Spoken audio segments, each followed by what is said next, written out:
എൻ്റെ ഈശോയാൽ ഏറെ സ്നേഹിക്കപ്പെടുന്നവരെ, പത്രോസിനെ പോലെ എളിമപ്പെട്ട് ദൈവാനുഭവം പങ്കുവെക്കുമ്പോൾ നിന്നെയും ഈശോ മനുഷ്യനെ പിടിക്കുന്നവനാക്കും. അപ്പോൾ നാം എന്താണ് ചെയ്യേണ്ടത്?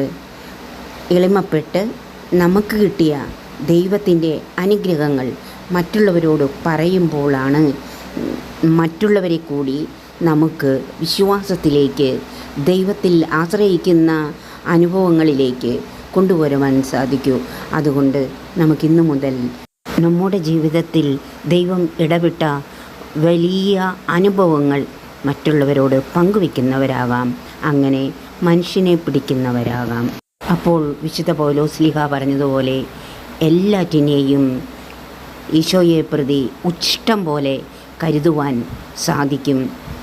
അതിനാൽ പ്രിയമുള്ളവരെ, മറ്റുള്ളവരോട് ദൈവാനുഭവങ്ങൾ പങ്കുവെക്കുന്നവരായി മറ്റുള്ളവരെ വിശ്വാസത്തിലേക്ക് നയിക്കുന്ന ഒരു ജീവിതമാകാൻ നമുക്ക് പരിശ്രമിക്കാം. നാളത്തെ കുർബാനയിൽ എളിമപ്പെടുവാനും എല്ലാം ദൈവത്തിനു വേണ്ടി ഉപേക്ഷിക്കുവാനും മറ്റുള്ളവരോട് ദൈവത്തിൽ നിന്ന് കിട്ടിയ അനുഗ്രഹങ്ങൾ പങ്കുവയ്ക്കുവാനും സാധിക്കുന്നവരായി മാറുവാൻ കൃപ തരണമേ എന്ന് പ്രാർത്ഥിക്കാം.